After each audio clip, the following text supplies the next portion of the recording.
Ito po ang magiging topic natin for today. Sundalo, ginawang basurero. Ay, pambira. Dati pulis ngayon sundalo na, matindi. Ginawang basurero at may approval ng magpinsan. Di umano. Pag-usapan natin 'yan mamaya. Saldi, tinakwil ng mga magnanakaw. Pambira. Ang magnanakaw, galit sa mga magnanakaw, laglagan na po ito. At nakakaawa, hindi lang siya tinakwil ng mga kaibigan niya at mga kapwa niya magnanakaw, tinakwil din siya ng kanyang pamilya. Ay, nako. Grabe ang balik kay Saldi. Pangatlo, Garin. Yari. Huli ka sa video, Garin. Ayan. Yan po mga pag-uusapan natin at marami pa po. So yan lang po yung ating buod, no? Pero bago tayo magsimula, wag pong kakalimutan na i-like po agad itong video na ito at tayo muling nagpapaalala na sana po sa mga hindi pa po subscriber ng channel na ito, Coach Oli News PH o Coach Oli, sana po mag-subscribe po kayo. Paki-check nyo kung nakasubscribe na. Okay? Hindi na po natin pagtatagalin. Diretso na po tayo agad-agad sa ating topic dahil kay Coach Oli, bida ang balita. Okay, simulan po muna natin dito. Mamaya po, yung video ni Garin. Okay? Pero, at saka itong si Saldi, ay itong mga sundalo, ginagawang basurero, may approval. Nung magpinsan. Pero bago yan, dito muna tayo. Okay? Saldi. Nagsalita na ang anak ni Congressman Zaldico na si Elise tungkol sa flood control controversy na kinasasangkutan ng ama. Nakikisimpatya raw si Elise sa mga tumitinding kontra korupsyon o tumitindig kontra korupsyon. Kaisa raw siya ng mga ito. Hindi naman daw itinatanggi ni Elise na pinanganak siya sa mayamang pamilya, pero lagi siya raw sinusubukan na humiwalay rito. Ayan.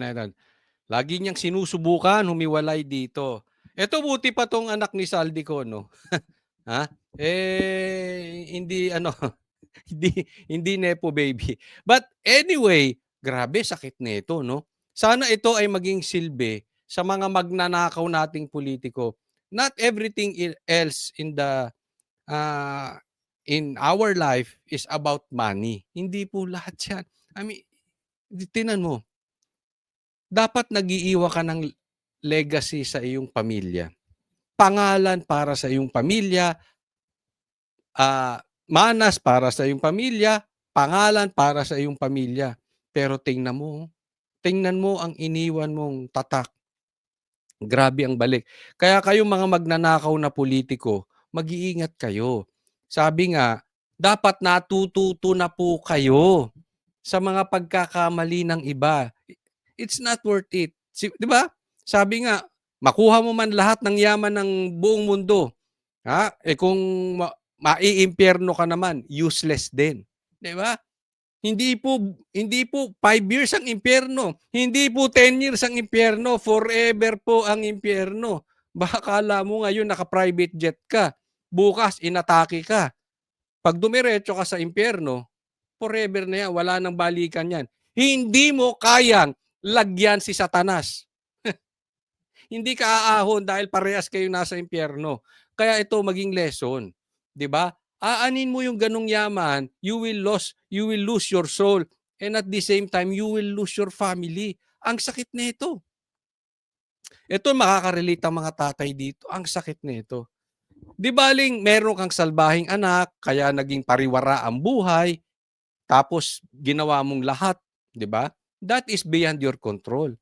Pero kung alam mo, kaya ka tinatakwil ng iyong anak dahil sa kagagawan mo, sa pagnanakaw mo, ang sakit nun bilang isang tatay. Kung ako na-imagine ko, anong gagawin ko sa private jet? Anong gagawin ko sa dalawa-tatlong chopper, mansyon, ni hindi ko makasama yung anak ko? Tinatakwil ako ng anak ko. Anong kwenta? 'Di ba? Wala ka naiwan. Buti na lang tong bata na ito natuto sa pagkakamali ng kanyang tatay kasi legacy yan, generation po yan. Napapansin nyo ang kasalanan ng tatay nagiging kasalanan ng anak at tuloy-tuloy? Pansinin nyo yan. Pero unless merong ano, pumigil sa gitna. Sana, pero matindi ito. Laglagan na itong talaga. Walay rito. Kinukondena raw ni Elise ang anumang uri ng korupsyon. Naintindihan niya rin daw ang galit ng taong bayan. Hiyang-hiya raw si Elise at gusto niya lang daw lumabas ang katotohanan. Isipin mo, kinahihiya ka ng sarili mong anak. Di ba?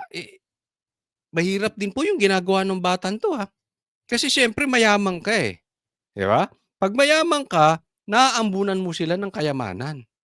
Usually, yung mga anak na ganyan, tatahimik na. Oh, di ba? Magyayabang na lang, eto kinakain namin, dito kami nakatira, pa-travel-travel kami, pero ito hindi, nanindigan.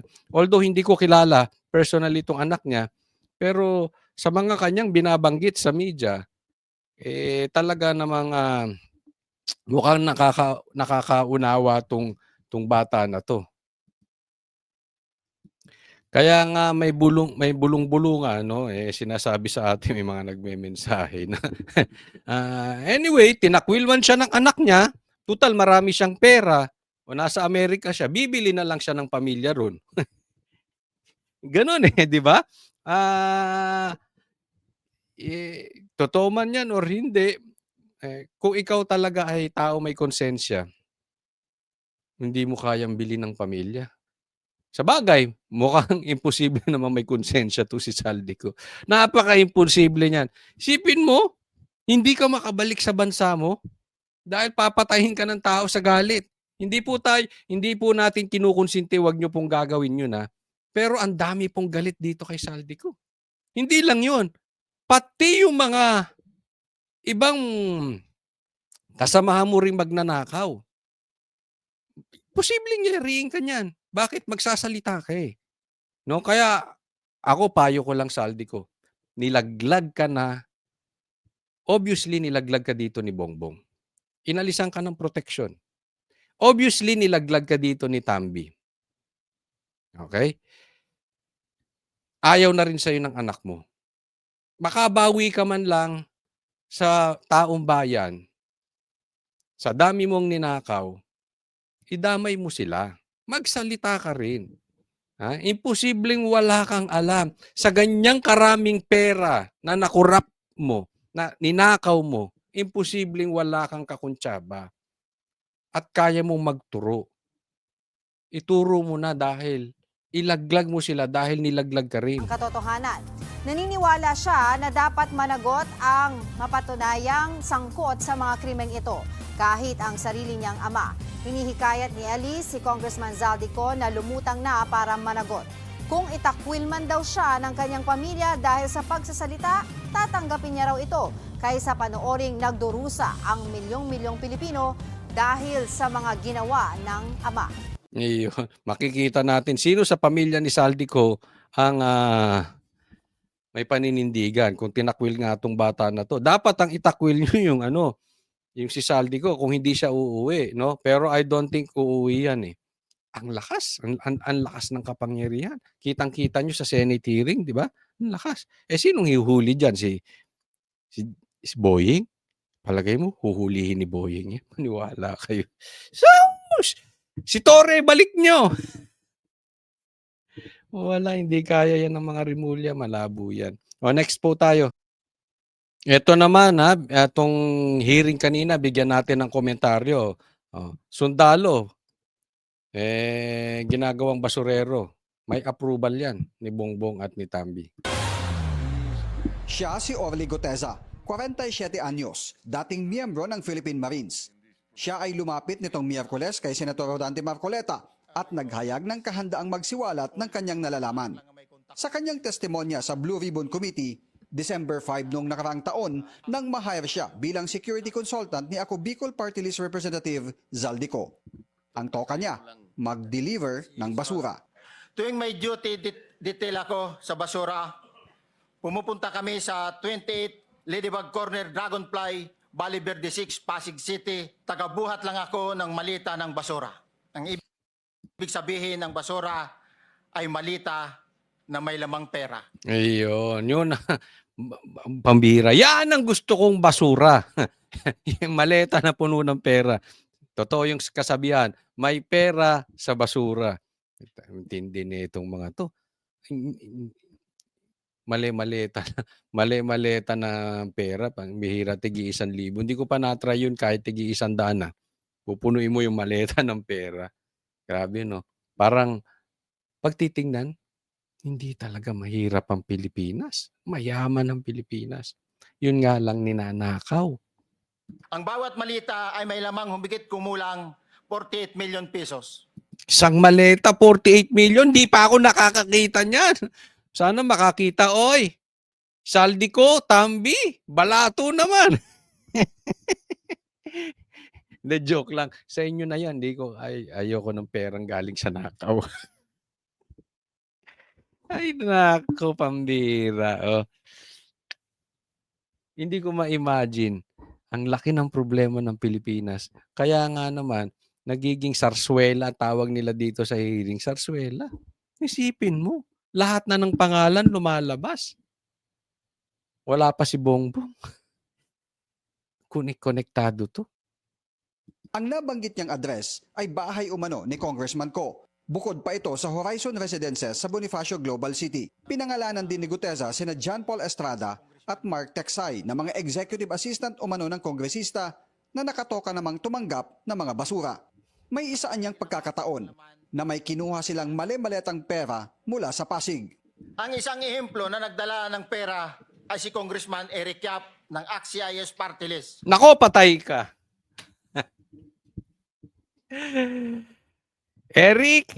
Erwin Tulfo. Yung partido mo, yung party list mo, anong pangalan ng party list niya? Oh, sarap diinan nito.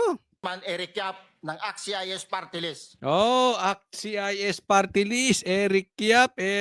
Lista na nga natin. Eric Yap. Yari ka. Ang linis mo. Alam naman natin di ba? Ako, wag na tayo magbiroan. Si kasama ni Tambi yan si Erwin Tulfo, di ba? Nag-iikot sila, meron silang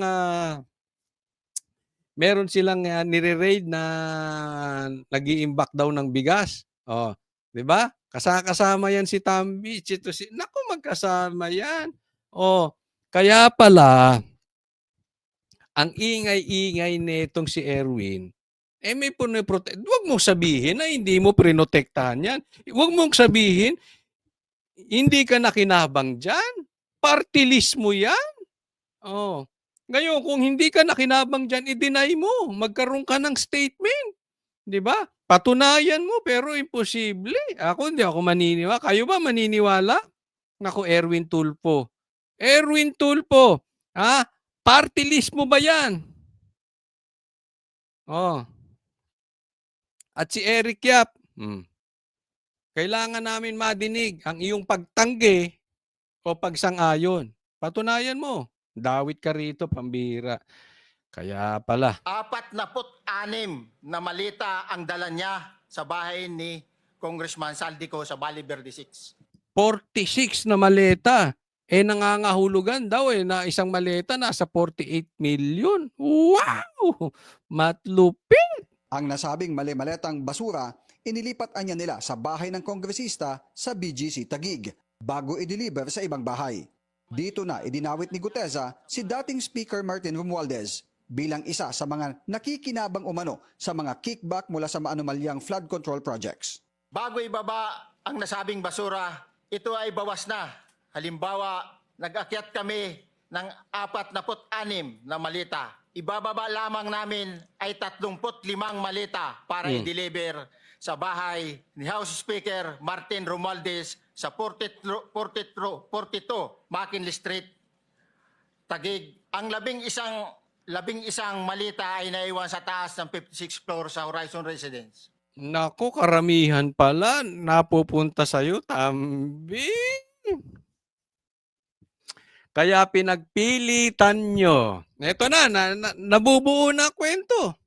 Kaya pinagpilitan ninyo patanggal si Marcoleta as Blue Ribbons chairman. Ano ang paraan na ginawa? pinatanggal si Chis Escudero. Okay? Na Senate President. Definitely, pag tinanggal mong yung Senate President, alam mo naman to si Toto, si Tuta, Tuta nga eh. Papalitan niya yung Blue Ribbon Chairman. Di ba? Kasi alam nila, hindi nila hawak sa leeg si Marcoleta. Kay Marcoleta to lumapit tong testigo na ito. Naku, nagkaloko-loko na. Yan yung iniiwasang mabanggit si Tambi. Naku, patay tayo dyan. Ha? Ngayon, nabubuo na. Talagang si Tito Soto, si Lacson, tapos itong triangle offense, etong si Tulfo, si Erwin Tulfo, may sabit din. Alam nyo mga kababayan, ito sa tingin ko rito dalawa lang. Sobrang malawakan itong corruption na ito. Ang lawak nito. Hindi lang po si Tambi rito. Hindi lang si Saldi rito. Maraming dinaanan. Okay? Sa lawak nito, ang hirap gibain. Bakit? Dahil nga maraming dinaanan. So, dalawa lang ang posibilidad kaya tayo nahihirapan ngayon. At bakit maraming hawak sa lieg si Tambi? Una, maraming pera. So, aloking ka lang niya ng kalahating bilyon, solve ka na. May pantakbo ka na sa susunod na eleksyon. Kaya posible na may mga hawak sa dyan sa Blue Ribbon o sa Senate. Pera po yan. Apakalaki niyan. Buhay na pamilya mo kahit mag-resign ka na as politiko. Pero pangalawa, maraming madumi. Maraming may bahay dito. Eto na, yung CIS, itong kay Erwin, di ba? Posibleng dawit din dito si Erwin. Hindi rin natin alam, baka sa susunod na mga araw, dawit din dito si Tuta. Kasi si Tito Soto, hindi mo talaga maintindihan. Parang biglang naging tuta ni Tambi. There is something fishy. Hindi nyo ba naiisip yun? Si Ping, there is something fishy. Ano kaya yun? May natanggap, may kasunduan, o madumi rin? Sabi ko nga, ang lawak nitong korupsyon na ito. Ang daming nagkaroon. Ang problema nila, si Marcoleta, malinis. Pag ang kalaban mo malinis, hindi titigil yan. Hindi madaling takutin. Tingnan mo yung mga bilyar, tumahimik eh. Di ba? Lumipat nga sa kampo nila Lacson eh, di ba? Ang dali magpatahimik kasi kung meron posibleng dinaanan ka rin ng korupsyon. Although hindi nasa iyo yung bulto, hindi nasa iyo yung bagyo, pero naaambunan ka rin. Kaya minsan naiisip ko, halimbawa lang, kunwari lang, wala akong planong tumakbo naisip ko lang, paano kung tumakbo kaya ako? Pambihira. Papatayin siguro ako. Kaya sabi ko, wag na akong tatakbo. Kasi definitely, ito hindi po sa nagmamalinis. Hindi po ako mangungurap. Hindi talaga ako mangungurap. At magsasalita ako. Ang problema, talagang yayariin ka. Kasi pagka hindi ka nangurap, ikaw ang naiiba. Minamataan ka naman ng mga yan. Pag minamataan ka yan, ito posibleng magsasalita to. Kasi hindi dumaan sa kanya yung korupsyon eh. Wala tayong bala sa kanya. So, delikado buhay mo dyan. Ganyan po ang ano dyan. Kaya nga, ang sabi ko dito, hindi nyo ba napapansin, ang daming tahimik? Hindi dahil sa nabayaran. Naniniwala ako, madumi. Meron silang kinakatakot na pag sila ay nagsalita, ibabalik sa kanila. Madadamay sila. Explore sa Horizon Residence. Sa pagtatanong ni Marcoleta, isiniwalat din ng dating sundalo na bukod sa bahay ng dating House Speaker sa BGC, nakapag-deliver din sila ng kickback sa kanyang bahay sa Nara Street, Forbes Park at sa Aguado Street sa loob ng Malacanang Complex. Ayun, sa Malacanang pa. Sa Malacanang pa. Hindi lang do sa isang bahay ni, kasi napaka-importante nito ha.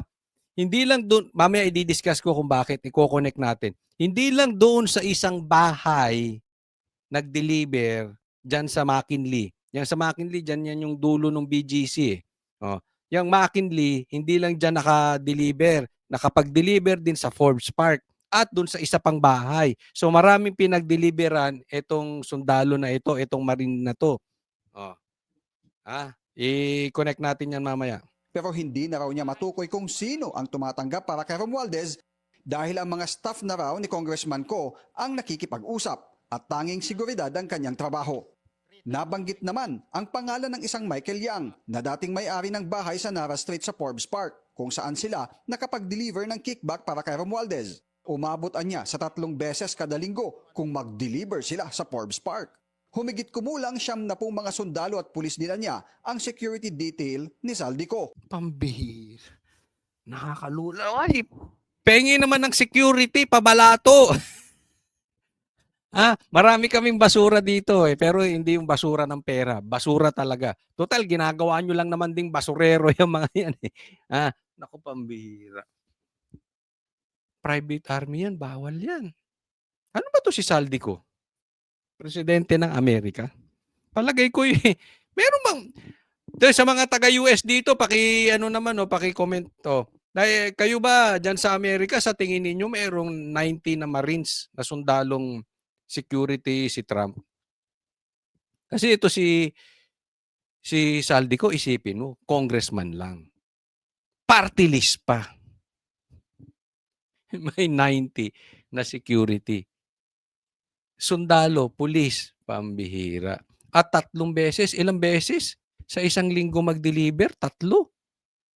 Milyon-milyon.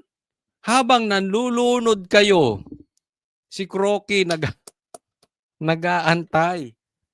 Nag-aantay ng mali-malitang milyon-milyon na bag. Pambihira, pagkaganyan kan talaga. Ako, this is my opinion. May pagkademo. Yung evil is too much. Yung budhi mo siguro, yung puso mo kulay itim na. Sobra na. Sobra kaganid mo. Kaya nga, tamang-tama yung tawag sa inyo, buhaya. Hindi na kayo makontento. Okay na yung mayaman ka. O kaya yung sobrang yaman ka. Pero itong yaman mo kakaiba. Buhayang-buhaya. Siguro kahit hanggang 10th generation buhay kung hindi mahahanap tong yaman na ito. 'Di ba? Ang bihira Agosto nitong taon nang mag-resign daw siya bilang security consultant ng kongresista. Kaya hiling niya ang proteksyon ng gobyerno dahil sa pangamba sa kanyang buhay at sa kanyang pamilya. Para sa agenda. Tingnan po natin ito Tingnan natin ang reaction dito ni Tambi. Okay, siyempre tingnan naman natin itong reaction ni Tambi Luslos doon sa naghahatid daw ng pera sa kanya. Okay? The so-called testimony of Senator Marcoleta's witness is an outright and complete fabrication. The so-called testimony of Senator Marcoleta's witness. Grabe kung i-address niya Marcoleta's witness. So pinapalabas niya, ito si Marcoleta bias. Pagkagaling kay Marcoleta, bias. Ang isusunod niyan, kasalanan niya ni Sara, kasalanan ni PRRD. Diba? Nothing more than a desperate attempt to link me to supposed kickbacks where none exist. Pilit na pilit. Ito sasabihin ko sa iyo, Tambi. Ikaw ang imposible. Walang matinong Pilipino, walang matinong tao na maniniwala na tumatanggap si Saldi ng limpak na salapi nang hindi mo alam, nang hindi ka nakikinabang. That is impossible. Ikaw pa, Imposibleng papayagan. Naman, Tambi, pustahan tayo, pati yung mga kasamahan mo na hindi takot sa'yo o hindi bayaran mo o hindi mo nalagyan, walang maniniwala dyan sa sinasabi mong yan. Kalukuhan yan. Ganyan ka-powerful si Ko, hawak niya lahat ng pera. Okay lang sa'yo. Parehas kayo nung pinsan mo, ang gago. Parehas kayong walang alam. Parehas kayong hindi nakinabang. Nangyari under your watch. Buti sana kung tipong dinaanan ka lang eh. Hindi, galing po sa inyo yung budget. Kay Ko mismo. Sa Congress mismo. Tapos hindi mo alam. Tapos hindi dumaan sa'yo. Tapos hindi ka kinabang. Alam mo, itong sinasabi ito, dinideny ito ni Tambi. Sige, let's assume tama siya. Dalawa lang yan eh. Ikaw na ang sobrang linis sa lahat ng politikong nakilala ko. Ikaw na ang pinakamalinis.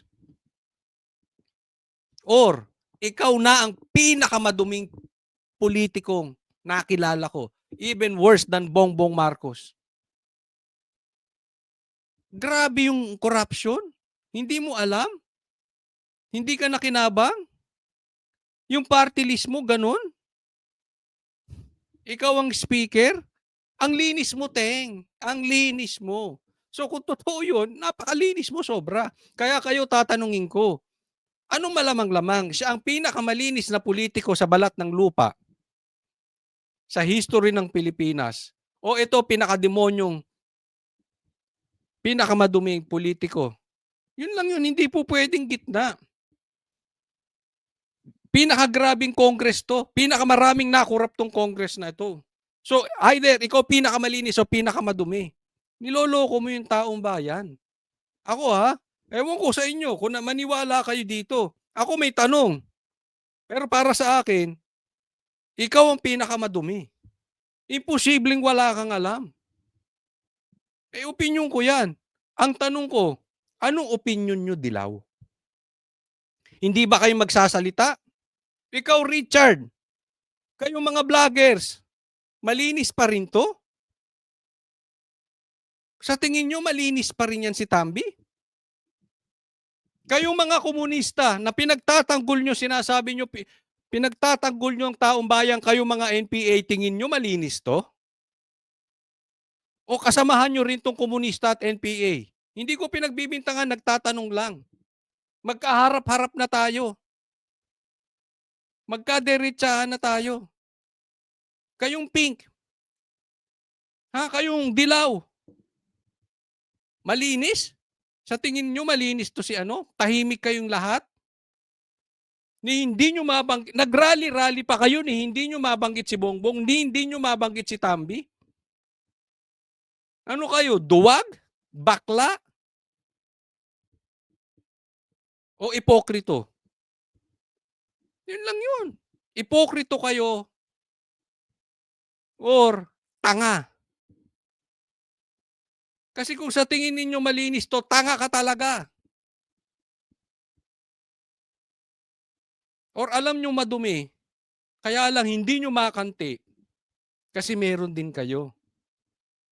Or madumi rin kayo. Or napapakinabangan nyo dahil inaatake si Sara. Ano kayo, tanga o ipokrito? Sige nga, kayo mga dilaw, pakisagot ako. Tingin nyo malinis to si Tambi? Post nyo sa Facebook, lagay nyo kung matapang kayo. Yes, malinis si Tambi. Magkaalaman sa atin kung sino mga ipokrito. Next po tayo. Ito, tingnan natin Balikan natin itong testigo. Dito pa lang makikita ninyo kung siya ay nagsasabi ng totoo. Matanong ko lang si Orly, may baril ka ba? Yes, Your Honor, may service firearms po ako. Meron ka. Yes, Your Honor.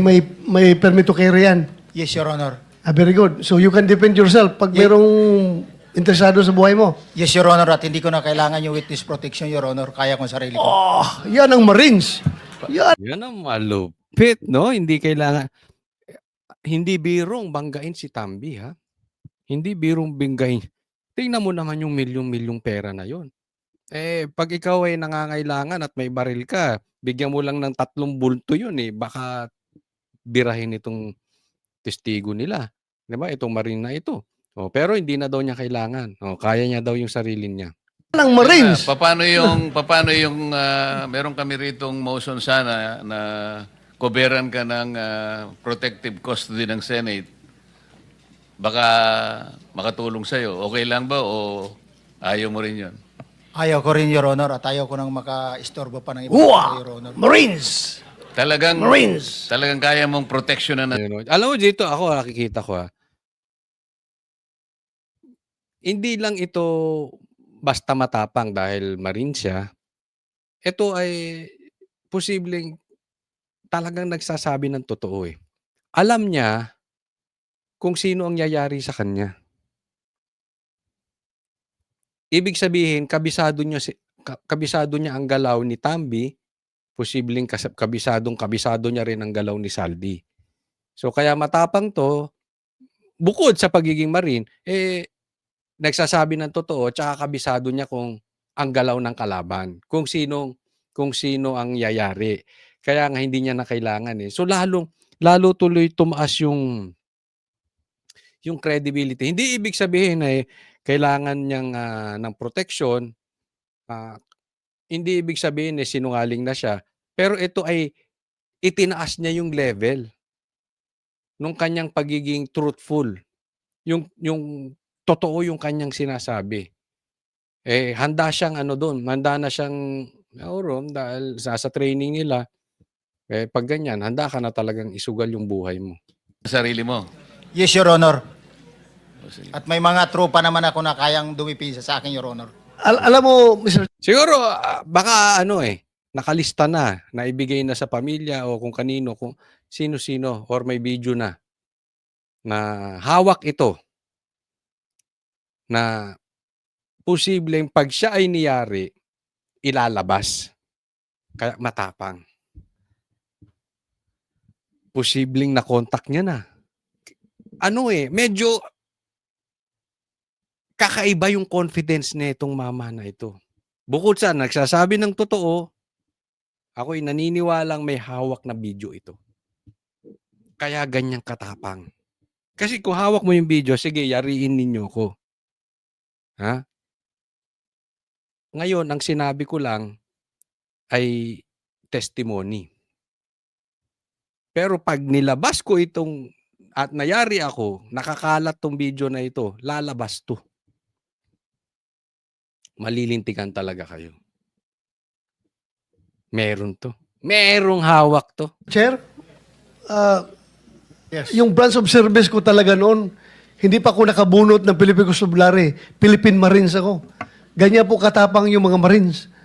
Kaya, Gusto mo pala pumunta ng Marines. kaso pagbunot ko, Philippine Constabulary na bunot ko, kaya PC ako. Naging PNP. Ba't di mo sinuli tapos bumunot ka uli? Sabi nila, yan ang kapalaran mo, huwag mong baguhin. So anyway, Mr. Orly Gutesa, ayaw mo magpasa ilalim sa USA, protective custody. Nako, yari kasi Erwin Tulfo yan. Ayaw mo. Nako. Why? May video. Baka may video ka rin na naghatid ka kay Erwin Tulfo. Tandaan mo, yung party list niya, sangkot ha. Yes, Your Honor. Kaya ko ng malinaw sarili tayo. ko, Your Honor. Okay. Mr. Chairman, Go ahead.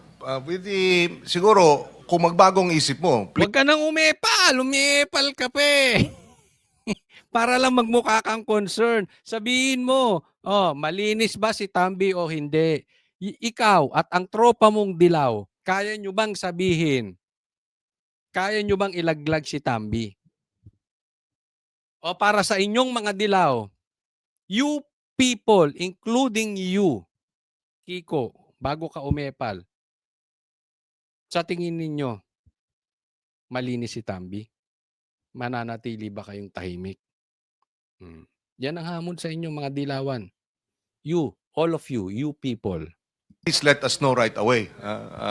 Dahil hindi mo alam, baka may mga developments pagkatapos ng hearing na ito. Basta we are ready to accept your protective custody. May hawak na video si may hawak na video. Alam nyo, tinan nyo ha. Ako napapaisip lang. Hindi ko alam kung tama po itong aking na naisip bigla-bigla. Pansinin nyo ang daming siniwalat ni Attorney Vic pero hindi siya magalaw. 'Di ba? Kasi maraming hawak na ebidensya si Attorney Vic. Ako naniniwala ako doon. Kahit si Cathy Binag, 'di ba? Ang dami niya siniwalat pero hindi siya magalaw-galaw. Naniniwala ako din may mga hawak tong video. I may be wrong, pero yun kasi ang pinakamalakas na protection eh. If they know na may hawak kang malaking ebidensya na pag niyari, puputok yung ebidensya. Ano pa ang pinakamalaking ebidensya kundi video? No? At anyway, that is only my opinion. Sabi ko nga, I may be wrong, pero ako naniniwala ako itong testigo na ito, may hawak to. Yang ganyang katinding confidence, malaki hawak niyan. Next po tayo. Yung video po ni Garin. Nahuli sa video si Garin. Okay? Itutuloy natin mamaya. Putulin muna natin dito. Mamaya kasi medyo mahaba na ng konti ito. Papahinga lang ng konti. Magbablog ako. Sana abangan nyo po yung part 2. Okay? May part 2 to, may kasunod. Labas po natin doon yung video na sinasabi natin na patungkol kay Garin. Okay, wag pong kakalimutan, i-like po nyo sana itong vlog na ito, and wag kakalimutan mag-subscribe, okay? Maraming salamat at ipagpatuloy nyo po ang pagsubaybay sa channel ni Coach Oli. God bless everyone.